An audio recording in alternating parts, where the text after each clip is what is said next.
Arcane Factories, a new and upcoming miniature company that will be hopefully knocking at your hobby door. But who are they?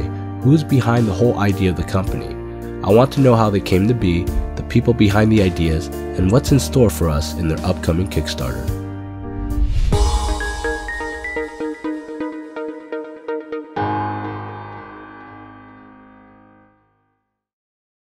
Alright, so Justin, why don't you tell us a little about yourself?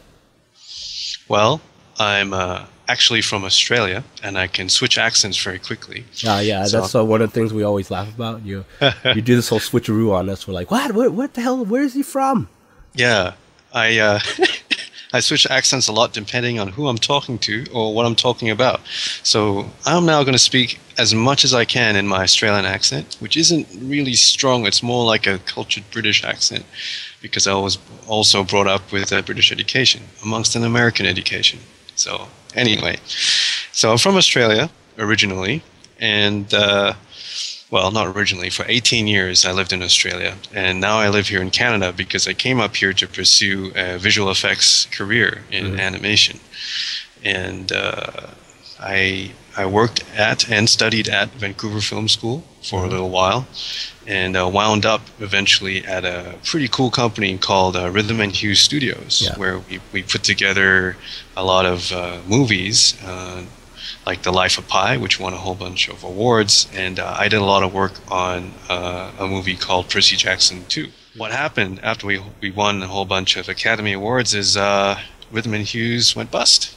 Sadly, that is the state of the VFX industry. It's very tumultuous. So after working talking on the VFX industry, now you've ranted to me a lot about it, about how you guys don't get the credit or don't get paid enough. Explain a little about that. I mean, because it is actually a thing that was going on. I mean, people were rallying behind for the FX industry in the movies. What went on with all that? Well, it's a very delicate situation. It can go really in depth. A lot of people have many different views about it, but I think the main issue is that we don't have a union protecting our rights and our pay. So other aspects of the film industry, like there's a writers union, there's a union for people on set. You know, they all have unions protecting their jobs, protecting their interests, you know, making sure they have health insurance, all that sort of stuff. But for VFX people, animators, riggers, lighters, we don't have any of that. It's pretty much the Wild West. You have to live out of a suitcase and go where the work is all the time. So I see. Yeah. Okay, so coming out of that, I mean, we've talked. I mean, we've been talking about, you know, before you started Arcane Factories, you came to me and said, "Oh, can you help me?" and whatever. And we just talked. We just went on and on about everything. Now it's because of that you went over to want to do a miniature company, correct? Yeah. Well, I was thinking while I was working in visual effects and previous jobs, you know, all the money that I make from this goes back into the hobby anyway, so I might as well do something in the hobby for a living. Yeah. So then you brought it all together, and it's like, hey, I want to create a miniature company, so how would I do it? And you did all the research and stuff, and thus came Arcane Factories, right? That's right. I put together a team of most of them are my students. Some of them are colleagues that I used to work with. And, okay, let me stop you right there. Students? You say students. You're a teacher in the FX industry, or? I used to be at Vancouver Film School. I used to be an assistant and a mentor out there. So with the digital character animation course. Yeah. And yeah, I made a lot of friends. Even closer friends with a lot of the students, because they're, you know, just like me, they're internationals. So, you know, after class, I would show them around, show them a lot of cheap restaurants, you know, that sort of stuff. Because students, you got no money, you want to get the best bang for your buck. So, you know, I wasn't making that much money either. So I just, you know, bring them out for a cheap eat every now and then. And so we got to be pretty close friends. Okay, so Arcane Factory, why don't you talk a little about, you brought some of your students and friends together and you created Arcane Factories. Want to give us a little more insight about who's involved and stuff like that? Well, most of our team, they're actually, you know, when you go make a miniature company, you think the first thing that you got to get are sculptors.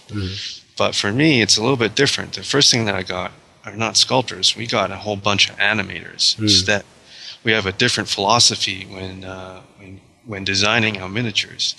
A lot of the miniatures on the marketplace today, from my point of view, and from, I'd say, quite a few people's point of view, they're a little bit bland in the way that they're presented on the table. Mm-hmm. We want to give miniatures which have some sort of narrative in it, make them look exciting, nice dynamic poses, especially with the technology available with digital sculpting and traditional sculpting and 3D printing and stuff. You can get some really nice things and really fine details in the models these days. So I met Matt over at Adepticon, and he is one of the sculptors? He is a sculptor. Mm-hmm. He is one of our few sculptors. We have 3 sculptors. Okay. So he's one of the few sculptors. The rest of the team are mostly animators, and we got 1 rigger, full-time rigger. Yeah. And explain what is rigging.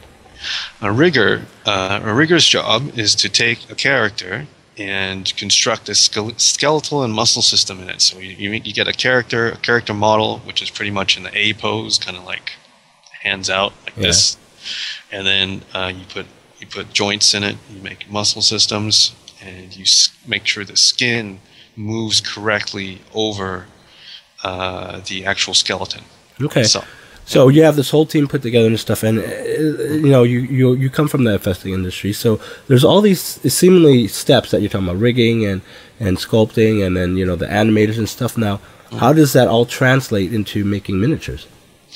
Well, we start with the animators first. Mm-hmm. An animator's job every day is to make poses and make them interesting. Yeah. And animation is just most of animation is moving from one pose to another. So it's from interesting pose going to another interesting pose and to another interesting pose.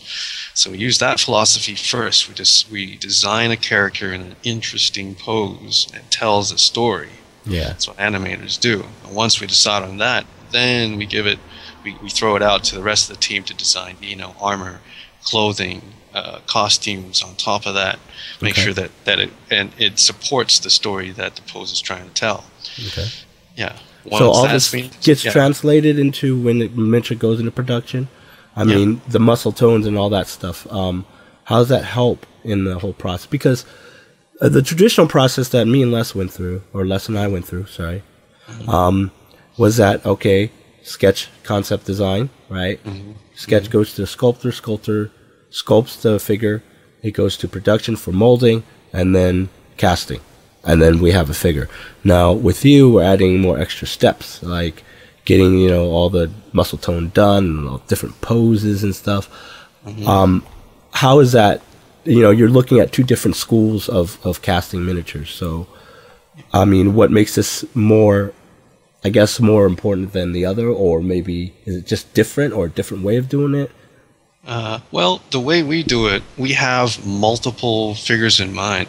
Mm-hmm. When we were working with you, we had an idea that you'll be using the same body type in various different poses. Mm-hmm. So we built your Sasha model so she can be reposed and redone very simply with using the same body type. Gotcha. That's why the rigging was so important. So mm-hmm. she needs to be able to be reposed without if you move the arm too far, like maybe the armpit or rib cage might collapse in.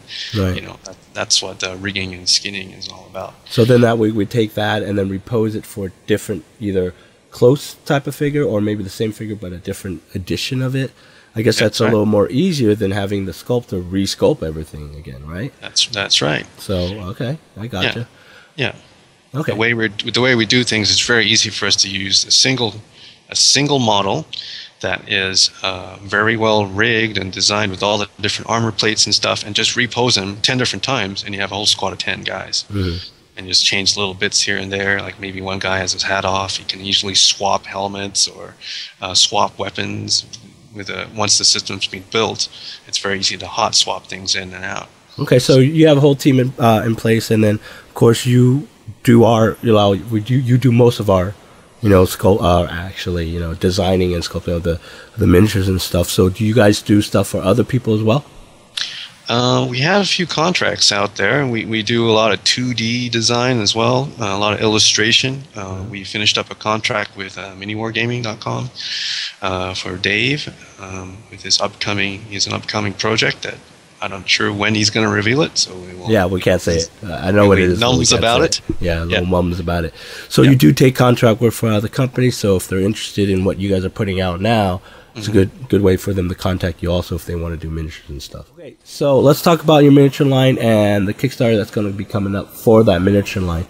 You already released 2 of them, right? At Adepticon, or actually part of the line at Adepticon?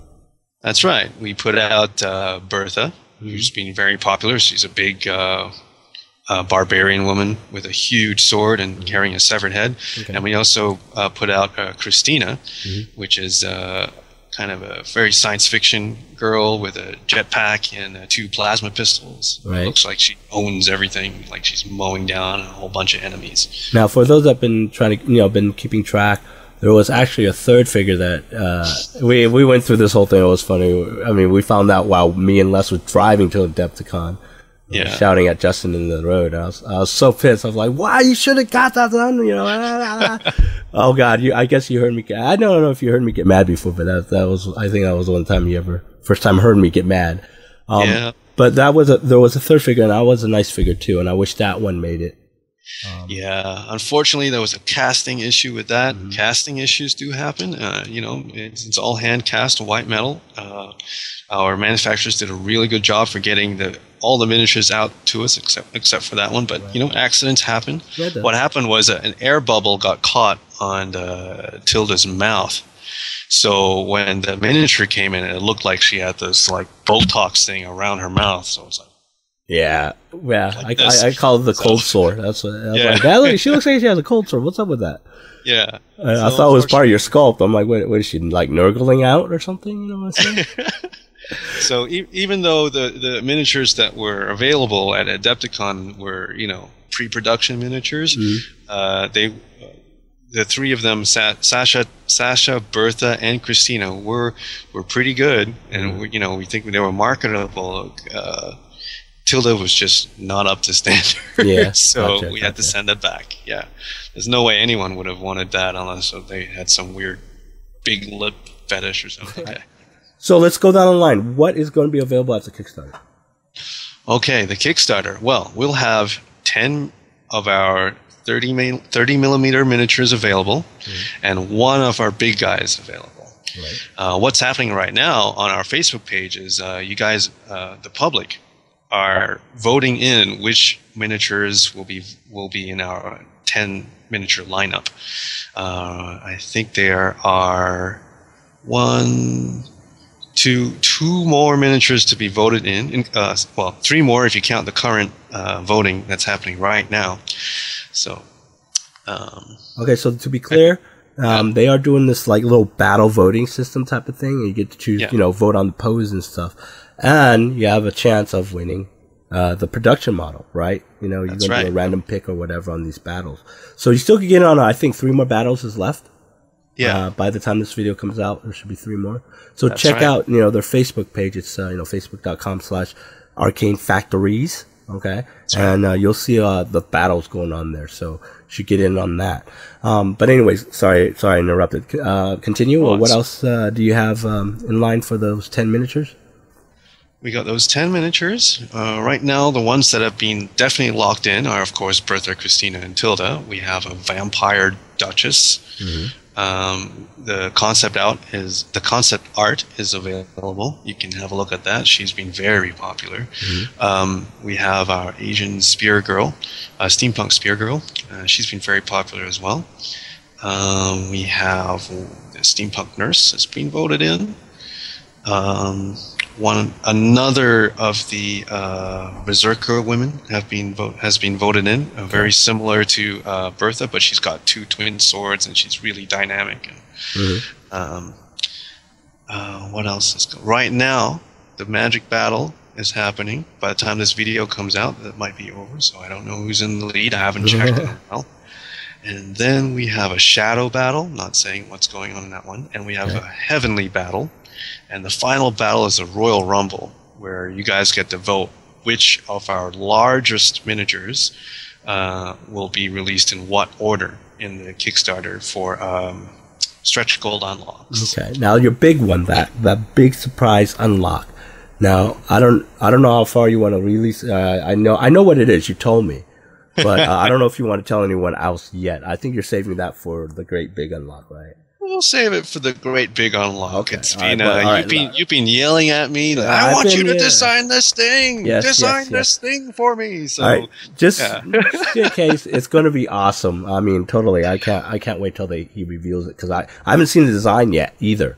He just told me the idea. He's like, but Chung, we're doing it already. I'm like, damn it, I want to see it. Where is it? He's like, oh, I can't show you it yet. So I'm a little mad at him for that. So, but that's going to be really, really interesting when that comes out.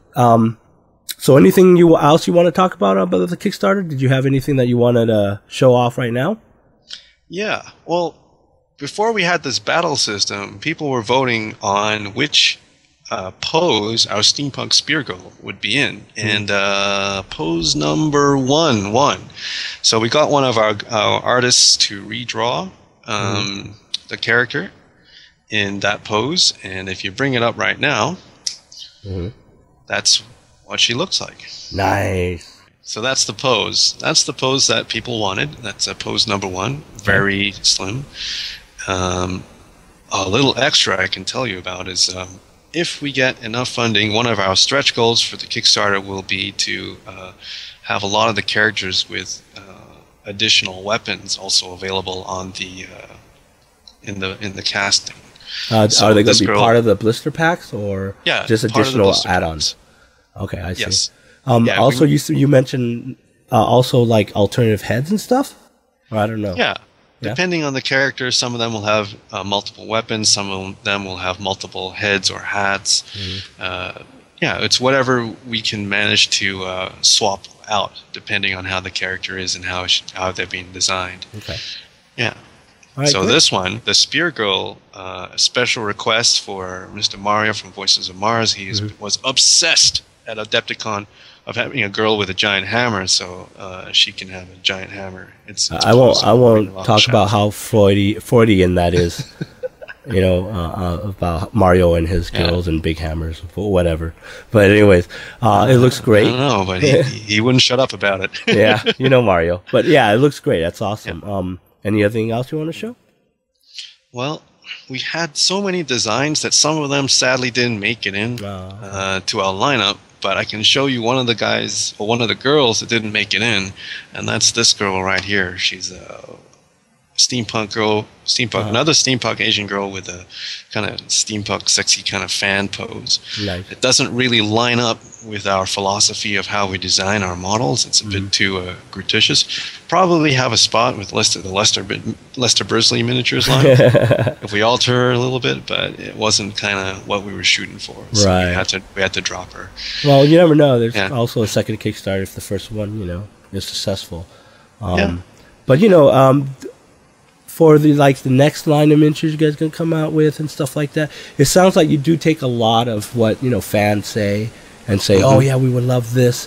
I know you guys always talk about like, well, what do people want? You keep asking me. I'm like, well, ask the community. That's the best way to do. But a lot of your miniatures also, I know we've talked about is being able to be alternative miniatures for the games. That we have that. I mean, I lectured Matt on that whole thing over at the booth about getting miniatures out that we could use as alternative models for, the big games out there. I won't mention them because I don't want to get sued just for saying their name, but you know what I mean, right? Yes, we had a lot of requests for things that some of them we had a lot of interest in, but some of them we kind of don't want to go down that way just because there already are so many alternative models already for things that already exist. We like to give our models a kind of fresher spin on things, which is why you can see our Sisters of Redemption line, the Space Angels. It's not gothic at all. It's very high science fiction. We took all the gothic out and put something else in. Hopefully people like that sort of thing. Well, all right, Justin, thanks for joining us. So why don't you go ahead and plug your KS when it's going to start and everything. That's about the right time. Well, our Kickstarter is going to happen on the 3rd, which is when this video comes out. Will probably be just under 6 days from after this video comes out.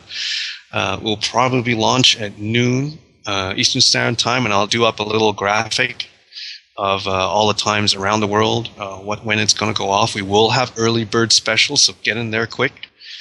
And yeah, hopefully now the pledge is for all 10 figures, right? The first pledge, the main pledge, is for the all 10 figures, right? We have two sweet spots, actually. We have a sweet spot for people who are a little bit, tight on the finances.